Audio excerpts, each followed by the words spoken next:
Undead अनलक episode number 6। पिछले episode में हमने देखा था कि एंडी और फूको दोनों लोग यूनियन ऑर्गेनाइजेशन को ज्वाइन कर लेते हैं, जहां पर फूको को पता चलता है कि चीजों को चेंज कर पाना इतना आसान नहीं है। इसके लिए फूको को सबसे ज्यादा मिशन करके पॉइंट्स को हासिल करना होगा, जिसके बाद वह खुद यूनियन की लीडर बन जाएगी। एंडी फूको का इसमें साथ देता है और सबसे खतरनाक मिशन को चुन लेता है। इसके साथ ही एंडी फूको के अलावा सैन को भी इस मिशन पर चलने के लिए रेडी कर लेता है। अब बात करते हैं आगे। इस एपिसोड की शुरुआत में हमें प्रेजेंट डे की डेट बताई जाती है, जो कि 23 अगस्त होती है। एंडी और फूको मिशन के लिए एक ट्रक में बैठकर अमेरिका के रास्ते पर निकल जाते हैं। एंडी कहता है हेलीकॉप्टर से ज्यादा सड़क पर ट्रेवल करने में मजा आ रहा है। एंडी आगे फूको से कहता है मिशन तो होता रहेगा, चलो हम वेगास चलकर रूम बुक करते हैं। जिस पर फूको कहती है पागल हो क्या, हमें अपने मिशन को थोड़ा सीरियसली लेना चाहिए। इसके बाद फूको यूनियन का ऑफिशियली ऑर्डर पढ़ती है, जिसमें लिखा होता है कि 21 अगस्त यानी कि 2 दिन पहले न्यूयॉर्क सिटी में एक ज़ॉम्बी घूमता हुआ देखा गया। जितने लोगों ने भी उसे देखा था, यूनियन के लोगों ने उन सबकी मेमोरी मिटा दी है। ज़ॉम्बी के कपड़े और हुलिये से हमें पता चलता है कि ज़ॉम्बी का नाम जेम्स डब्ल्यू स्मिथ होता है, जो कि लॉन्गिंग नाम के एक गांव का रहने वाला था। हम आगे देखते हैं कि अचानक से ट्रक की खिड़की के सामने सैन आ जाता है। सैन ट्रक की छत से लटका हुआ होता है। सैन फूको को बताता है कि यह एक वेस्टर्न यूनाइटेड स्टेट का एक छोटा सा गांव है। सैन को अचानक से देखकर फूको डर जाती है और कहती है आखिर तुम यहाँ कहाँ से आ गए। सैन कहता है एंडी ने मुझे अकेला छोड़ दिया था, इसलिए मैं तुम लोगों के साथ ट्रक में छिप कर आ गया हूँ। इसके बाद फूको सैन को ट्रक के अंदर आने को कहती है। यह देखकर एंडी थोड़ा सा चिढ़ जाता है। अगले सीन में फूको सैन से कहती है क्या तुम्हें पक्का विश्वास है कि हमें जो ज़ॉम्बीज़ दिखा था वे स्पॉइल की वजह से ही था। स्पॉइल वही यूएमए होता है जिसको पकड़ने के लिए फूको, एंडी और सैन मिशन के लिए जा रहे होते हैं। सैन आगे फूको को स्पॉइल की असली मतलब बताता है।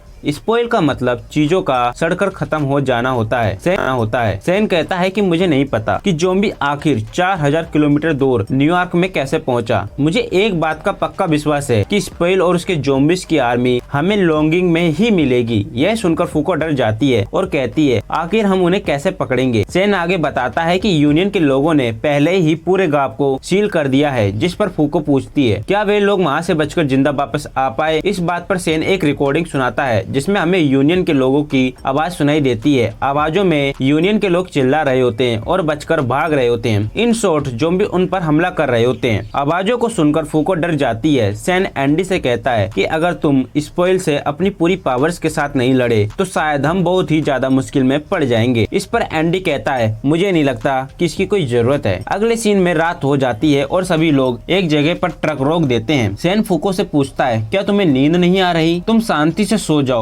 मैं और एंडी दोनों मिलकर स्पॉइल से तुम्हारी रक्षा करेंगे। फूको थोड़ी देर सोचती है और कहती है नहीं, मैं भी तुम्हारी हेल्प करूंगी। ये सुनकर सैन कहता है क्या गेना की इच्छा को तुम पूरा करने के लिए हमारी हेल्प करना चाहती हो। इस पर फूको कहती है क्या तुम्हें याद है कि एपोकलिप्स यानी कि वही किताब जिसने हमें ये मिशन दिया था, उसने कहा था कि अगर हम ये मिशन को पूरा कर लेंगे तो हमें इस मिशन को पूरा करने के बदले में एक इनाम मिलेगा। इस इनाम में हमें अनरिपेयर की लोकेशन का पता चल जाएगा। मुझे लगता है कि अगर हम अनरिपेयर को ढूंढ लेंगे तो शायद उससे एंडी को मरने में थोड़ी सी हेल्प मिल सकेगी। इसके बाद फूको सैन से उसके मिशन पर आने का कारण पूछती है, पर आगे फूको कहती है ओहो, एंडी ने तो तुम्हें यहाँ आने के लिए मजबूर किया है, इसलिए तुम हमारे साथ आए हो। सैन कहता है ये एक रीजन हो सकता है, पर ये मिशन बहुत ही ज्यादा कठिन है। हम जितना एंडी को जानते हैं वे उसके खुद का 50% भी नहीं है। क्या पता हम इस मिशन पर एंडी का असली रूप देख सकें, द वेक्टर, जीत का देवता। अगले सीन में सुबह हो जाती है और सभी लोग गांव तक पहुंच जाते हैं। हम देखते हैं कि गांव के चारों ओर दीवार भी होती है और गांव से बाहर आने के लिए एक पुल बना होता है। सैन कहता है हमें सावधानी के साथ आगे बढ़ेंगे, पर जैसे ही एंडी दीवार देखता है तो वह एक मिसाइल दीवार पर छोड़ देता है, जिसकी वजह से दीवार टूट जाती है और ज़ॉम्बीज़ हमला करने के लिए सभी लोगों की ओर आने लगते हैं। ये देखकर सैन और फूको दोनों डर जाते हैं। एंडी सैन से पूछता है ये बताओ कि ज़ॉम्बीज़ किसी तरह से अपने पुराने रूप में बदल सकते हैं क्या। जिस पर सैन कहता है उनकी बॉडी को पहले ही चेंज किया जा चुका है, उन्हें फिर से पुराने रूप में बदल पाना मुमकिन नहीं है। ये सुनकर एंडी कहता है ठीक है, फिर मुझे खुद को रोकने की जरा सी भी जरूरत नहीं है। ऐसा बोलकर एंडी ट्रक की स्पीड बढ़ा देता है और फुल स्पीड में ज़ॉम्बीज़ को टक्कर मारता हुआ दीवार के छेद के अंदर ट्रक को घुसा देता है। इसके बाद एंडी ट्रक के सामने वाले शीशे को तोड़ता हुआ हवा में उड़ जाता है और अपना एक हाथ और एक पैर काट लेता है। एंडी ज़ॉम्बीज़ से कहता है मैं तुम सभी को मारने वाला हूँ, अगर तुम बचना चाहते चाहते हो तो चुपचाप बता दो कि वह कहाँ छुपा हुआ है जिसने तुम्हारी बॉडी के साथ ऐसा किया है। ऐसा बोलकर एंडी चक्री की तरह घूमता हुआ सभी ज़ॉम्बीज़ को अपनी तलवार से काट देता है। ये देखकर सैन बहुत ही ज्यादा इम्प्रेस हो जाता है। हम आगे देखते हैं कि एंडी सभी ज़ॉम्बीज़ को मार देता है, पर उसे एक लड़की दिखाई देती है जो अभी तक पूरी तरीके से ज़ॉम्बीज़ नहीं बनी होती है। एंडी उससे पूछताछ करने के लिए अपने साथ लेकर आता है, जिस पर सैन उसे रोक देता है। सैन एंडी से कहता है, मैंने तुम्हें पहले ही बताया था कि जब हम यूएमए को पकड़ते हैं तो हमें बहुत ही ज्यादा ध्यान रखना होता है। जिस पर एंडी खुद को चेक करता है और सोचता है कि मैं तो खुद से ही मूव कर रहा हूँ। आगे सैन एंडी से पूछता है, बताओ तुमने अभी तक कितने यूएमए से लड़ाई की है। इस पर एंडी कहता है, मुझे ज्यादा याद नहीं। सैन आगे बताता है कि यूएमए हम नेगेटर से अलग होते हैं। यूएमए के रूल्स वो खुद होते हैं। यूएमए लोगों को बिना किसी रीजन से ही अचानक से अपने रूल्स के अंदर कैद कर लेते हैं। सैन एंडी से कहता है, मुझे पता है तुम्हें मेरी पावर्स के बारे में पहले से ही अंदाजा है, पर फिर भी मैं तुम्हें बता देता हूँ, जब भी मैं किसी इंसान को कुछ निश्चित दूरी से देखता हूँ तब उस पर मेरी पावर्स काम करने लगती हैं। इसी तरह जब फूको किसी को टच करती है तब उसकी पावर्स काम करती है। मुझे पता है तुम लड़ाई करते करते यूएमए के रूल्स को जानने का सोच रहे होंगे, पर जब हम यूएमए के खिलाफ लड़ाई करते हैं तब ये सबसे ज्यादा बुरा फैसला होता है। हो सकता है कि स्पॉइल ने पहले से ही अपनी पावर्स को एक्टिवेट कर दिया हो। ज्यादातर यूएमए सभी लोगों को अपनी पावर्स के अंदर कैद कर लेते हैं जो उनकी पावर के रेंज में आता है। ये सुनकर एंडी को अपनी गलती समझ आ जाती है और वह सैन से सीधे माफी मांग लेता है। हम देखते हैं कि एंडी ने जो कपड़े पहने हुए होते हैं वो बोलने लगता है। हमने पिछले एपिसोड में देखा था कि एंडी के ऊपर एक यूएमए चिपक जाता है जो एंडी के फेवरेट कपड़ों में बदल जाता है। वह यूएमए बताता है कि एंडी के पेट पर कुछ लिखा हुआ है। जब एंडी पेट पर देखता है तो हमें एक टाइमर दिखाया जाता है, जिसके बाद सैन और फूको दोनों खुद को चेक करते हैं और उनके ऊपर कोई भी टाइमर नहीं लगा होता। सैन कहता है, शायद जब एंडी लड़ रहा था तब वह सीधा स्पॉइल के टारगेट एरिया के बीच में चला गया होगा, जिसकी वजह से ऐसा हुआ है। यह देखकर फूको डर जाती है और कहती है, हमें जल्दी से कुछ करना चाहिए, कहीं तुम सही में मर न जाओ। ये सुनकर एंडी कहता है, अगर इतनी सी छोटी चीज से मैं मरने लगा तो तुमने तो अपने अनलक से मुझे कब का मार दिया होता। यह सुनकर फूको शर्मा जाती है। आगे सभी लोग टाइमर का टाइम खत्म होने का वेट करते हैं। जैसे ही टाइमर खत्म होता है वैसे ही एंडी की बॉडी धीरे धीरे सड़ने लगती है। एंडी खुद को हील करता है और उसके बाद फिर से उसकी बॉडी सड़ना शुरू हो जाती है। ये देखकर सैन कहता है, इस हमले में बॉडी लगातार सड़ती रहती है। जैसे ही कोई भी इस गांव में कदम रखता है उस इंसान के ऊपर एक कर्स लग जाता है, जिसमें एक बार कर्स लगने के बाद जैसे ही टाइमर का टाइम खत्म होता है उस इंसान की बॉडी लगातार सड़ती रहती है और वह ज़ॉम्बीज़ में बदल जाता है। सैन आगे कहता है, स्पॉइल को ढूंढने में ज़ॉम्बीज़ लड़की हमारी हेल्प कर सकेगी, पर आखिर इसकी भाषा को कौन समझेगा। सैन कहता है, यार इस मिशन को कंप्लीट करने के लिए 3 लोग कम है मेरे भाई, काश यहाँ पर और भी लोग होते।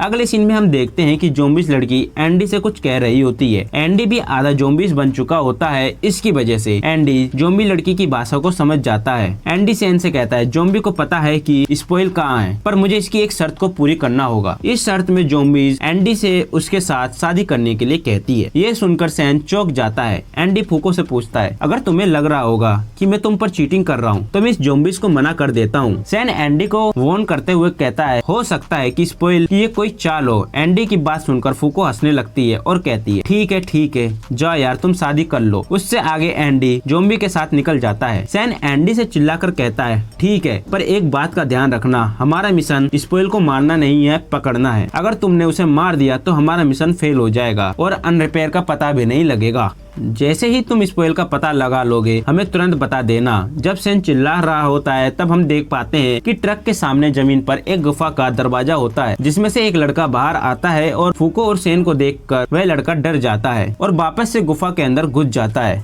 पर फूको उस लड़के को देख लेती है और उसके पीछे चली जाती है। सैन देखता है कोई भी उसकी बात को नहीं सुन रहा है। ये देखकर सैन दुखी हो जाता है। अगले सीन में हम देखते हैं कि फूको उस लड़के के पीछे गुफा के अंदर आ जाती है। लड़का अंधेरे में भाग जाता है। फूको सोचती है कि आखिर यह लड़का अभी तक ज़ॉम्बीज़ क्यों नहीं बना। तभी अचानक से सैन भी वहाँ आ जाता है। सैन फूको से कहता है, तुम और एंडी दोनों मेरी बातें नहीं सुनते हो, तुम दोनों बिल्कुल एक जैसे हो। सैन फूको को आगे बढ़ने से रोक देता है और कहता है, ये गुफा भी स्पॉइल की रेंज में है, इसका मतलब इस लड़के को भी कर्स मिल चुका है। ये बात लड़का सुन लेता है और फूको और सैन की तरफ गन पॉइंट करके खड़ा हो जाता है। हमें उसके साथ 3 और बच्चे दिखाई जाते हैं। वह लड़का अपनी बॉडी पर लगा टाइमर दिखाते हुए कहता है, हाँ हाँ, हम लोगों को कर्ज मिल चुका है। सैन देखता है कि उस लड़के के टाइमर में एंडी के टाइमर की तुलना में ज्यादा टाइम होता है। आगे वो लड़का कहता है, आखिर तुम लोग कौन हो? क्या तुम लोग भी स्पोइल के साथ काम कर रहे हो? जिस पर फूको कहती है, हम तुम्हारी तरफ से हैं। इस पर लड़का चिल्लाते हुए कहता है कि क्या तुमने हमें बेवकूफ समझ रखा है? हम लोग ज़ॉम्बीज बनने वाले हैं, इसलिए तुम हमें मारने आए हो, वरना कोई इतनी दूर सुनसान गांव में क्यों आएगा? तुम लोग हमसे इतनी दूर खड़े हो क्योंकि तुम्हें पता है कि इसके आगे आने के बाद तुम्हें भी एक कर्ज लग जाएगा। जैसे ही फूको ये बात सुनती है, वे उस लड़के की ओर भागती है और उसे गले लगा लेती है, जिसके बाद फूको के ऊपर भी टाइमर लग जाता है। यह देखकर सैन भी स्पोइल्स की पावर एरिया के अंदर जानबूझकर आ जाता है और उसके ऊपर भी टाइमर लग जाता है। आगे हम देखते हैं कि एक चर्च में एंडी और ज़ॉम्बीज लड़की की शादी हो रही होती है। इस पर ज़ॉम्बीज लड़की एंडी को शुक्रिया कहती है। एंडी कहता है, बताओ मैं तुम्हारे लिए और क्या कर सकता हूँ? ज़ॉम्बीज लड़की कहती है कि मेरा सपना था कि मैं शादी की ड्रेस पहनूं, उसके लिए तुम्हारा बहुत धन्यवाद। अब तुम जा सकते हो और सभी लोगों को बचा सकते हो। ज़ॉम्बीज लड़की बाकी ज़ॉम्बीज की तरफ इशारा करते हुए कहती है, ये सभी लोग बहुत ही लाचार हैं, प्लीज इन सबको मारकर इन्हें मुक्ति दे दो। इसके बाद ज़ॉम्बीज लड़की चर्च में बने एक पुतले की तरफ देखकर कहती है, इसी की वजह से हम सभी लोग ज़ॉम्बीज में बदल रहे हैं, तुम इसे मार दो। ये सुनकर एंडी कहता है, मेरा मिशन इसको पकड़ना था, पर मेरी बीबी ने कहा है तो मैं इसकी इच्छा पूरी करूंगा। ऐसा बोलकर एंडी अपनी तलवार से उस पुतले को काट देता है। जैसे ही एंडी पुतले को काटता है, वह पुतला एक दानव में बदल जाता है। उसके आसपास एक पीले रंग की गैस फैल जाती है।